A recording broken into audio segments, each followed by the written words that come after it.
প্রিয় নবম দশম শ্রেণীর শিক্ষার্থী বন্ধুরা, আজকে আমরা অসীম ধারার পুরো অধ্যায়টি ধারাবাহিকভাবে আলোচনা করব। এখন অসীম ধারা যদি আমরা সৃজনশীল প্রশ্ন বিশ্লেষণ করি তাহলে এখানে তিনটে টাইপ থাকে। প্রথম টাইপ হচ্ছে আংশিক সমষ্টি নির্ণয়,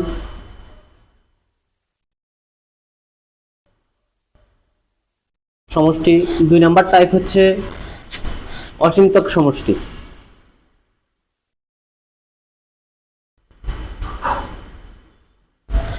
3 নম্বর টাইপ হচ্ছে কি শর্ত আরোপ করলে, কি শর্ত আরোপ করলে। এখন আমরা যদি প্রথম টাইপ নিয়ে আলোচনা করতে যাই তাহলে আমরা আংশিক সমষ্টির ভিতরে থাকে প্রথমে থাকে সমান্তর ধারা, সমান্তর ধারা। যদি আমরা একটা সমান্তর ধারা লিখি 1 plus 2 plus 3 plus 4 plus up to dot dot dot. এখন এই সমান্তর ধারার যে প্রথম পদকে এ দ্বারা চিহ্নিত করা হয়। প্রথম পদ হচ্ছে এ সমান হচ্ছে 1। আর যে সাধারণ অন্তর মানে দ্বিতীয় পদ থেকে প্রথম পদ বিয়োগ অথবা তৃতীয় পদ থেকে দ্বিতীয় পদ বিয়োগ, যদি বিয়োগ করি প্রতিবার ফলাফলে সেম থাকবে, এটাকে বলা হয় সাধারণ অন্তর। সাধারণ অন্তরকে ডি দ্বারা প্রকাশ করা হয়। ডি সমান হচ্ছে 2 মাইনাস 1 সমান হচ্ছে 1।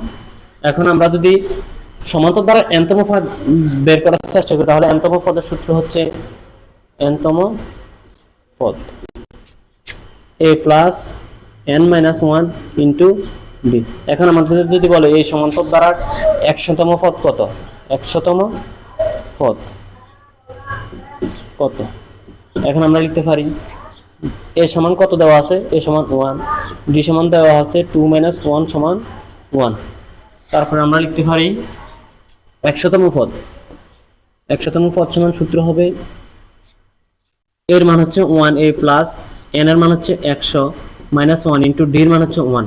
তার মানে হচ্ছে 1 প্লাস 100 থেকে 1 গেলে থাকে 99, 99 সাথে 1 গুণ করলে 1, 99 কে 99 সাথে 1 যোগ করলে হয় 100। তাহলে আমরা খুব সহজে এই যে সাধারণ এনতম পদ যে সূত্রটা a plus N minus 1 into d, এই সূত্র প্রয়োগ করে আমরা খুব সহজে এনতম পদ বের করতে পারতেছি। এখন পরবর্তীতে যদি বলে এনতম পদের সমষ্টি, সমান্তর ধারার এনতম পদের সমষ্টি, এনতম পদের সমষ্টি, এনতম পদের সমষ্টি হচ্ছে এস এন। এর সঙ্গে সমান হচ্ছে সূত্রটা হচ্ছে N by 2 into 2 A plus N minus 1 into D. এখন আমাদেরকে যদি বলে এই সমান্তর ধারার 100টি পদের সমষ্টি বের করো, 100টি পদের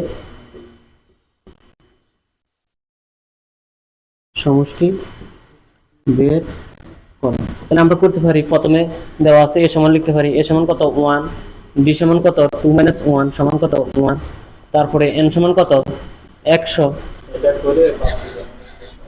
তারপরে হচ্ছে আমাদের এখন এনতম পদের সমষ্টি মানে এস 100, এন এর মান হচ্ছে 100, 100/2 ইন্টু 2 এর মান হচ্ছে আমাদের এর মান হচ্ছে 1 প্লাস এন এর মান হচ্ছে 100 মাইনাস 1 ডি এর মান হচ্ছে 1। এখন এখানে ভাগ করলে থাকে 50, এখানে 2 একে 2, এখানে বিয়োগ করলে থাকে 99, 99 এক গুণ করলে হয় 99। এখানে আমাদের থাকে 50 গুণন 99 সাথে 2 যোগ করলে হয় 100, 101। এখন 50 এর সাথে যদি আমরা 101 গুণ করি তাহলে হয়